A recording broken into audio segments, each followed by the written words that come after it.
आखिरी ओवर हो, सामने रसल और नारायण हो और बॉल हो नसीम शाह के हाथ में, तो हर पाकिस्तानी कहेगा कि यार ये इतनी मार खाएगा कि रसल और नारायण ऐसे टी20 के बेताज बादशाह हैं कि वो बड़े से बड़े बॉलर को धो डालते हैं। तो नसीम शाह किस खेत की मूली है, लेकिन बंदे का दिन था। बंदा ऐसी बॉलिंग करवाता है कि पहली ही गेंद पर विकेट, फिर आती है सिंगल, फिर करता है वो 2 डॉट और फिर डबल आती है और फिर सिंगल आती है। आखिरी ओवर होता है, मार धाड़ होनी होती है, लेकिन वो बंदा बिल्कुल बच जाता है। ये नसीम शाह है। और फिर जब बैटिंग पे आता है तो टीम को चाहिए होते हैं 3 गेंदों पर 1 स्कोर, और वहां पर आकर वो चौका मारकर अपनी टीम को जितवा देता है। मतलब जैसे उसने पाकिस्तान ने कई बार किया है। मैं इस बात पर नहीं आऊंगा कि भाई इसकी फिटनेस बिल्कुल ठीक है, ये ऐसे है, भाई वैसे है, लेकिन इसने पाकिस्तान को कई मैच जितवाए हुए हैं। अफगानिस्तान ले लो, जहां पाकिस्तान को टेस्ट के अंदर जरूरत पड़ी है, इसने साथ दिया हुआ है। इसने छक्के चौके मारकर जितवाया हुआ है।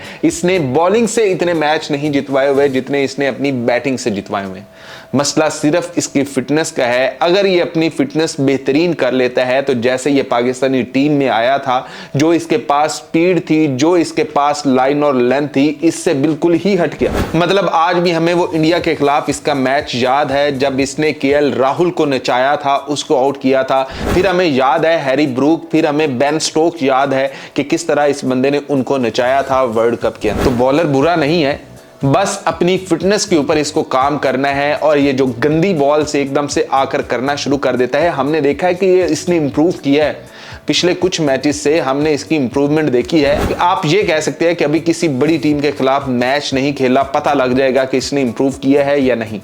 लेकिन हमने जिनके खिलाफ, साउथ अफ्रीका अब छोटी टीम तो नहीं है, उनके जो भी बैट्समैन है छोटे तो नहीं है, जो उनकी टीम तक पहुंच जाते हैं छोटे तो नहीं है। कम से कम उनका पाकिस्तान जैसा सिस्टम तो नहीं है। वहां प्रॉपर एक क्रिकेट का सिस्टम है, उसके जरिए वो टीम में आते हैं। तो मतलब वहां के बेहतरीन बंदा ही टीम में आता है।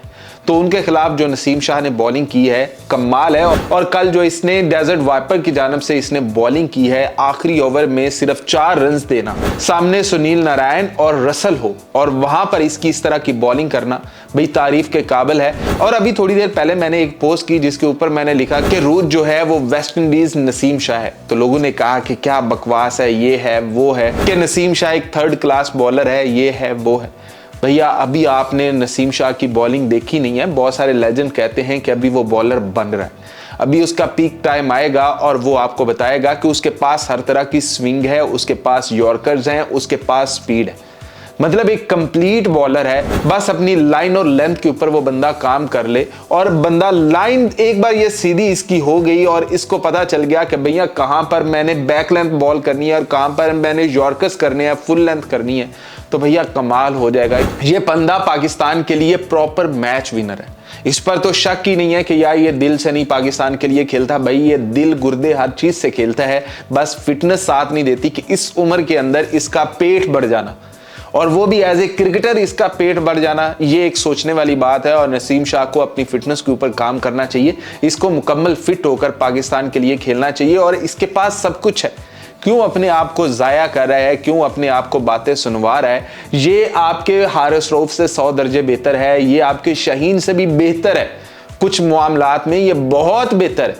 अगर आप बैटिंग की बात कर लें तो बैटिंग में तो उन सबसे बेहतर है। ये क्या कहते हैं, आपको नसीम शाह की ये जो पाकिस्तान के लिए मैच विनर वो एक कर्ज होती है, उसके ऊपर किसी किस्म का कोई शक है? बस मसला है तो सिर्फ इसकी फिटनेस का है। अगर इसने वो ठीक कर ली तो सब ठीक।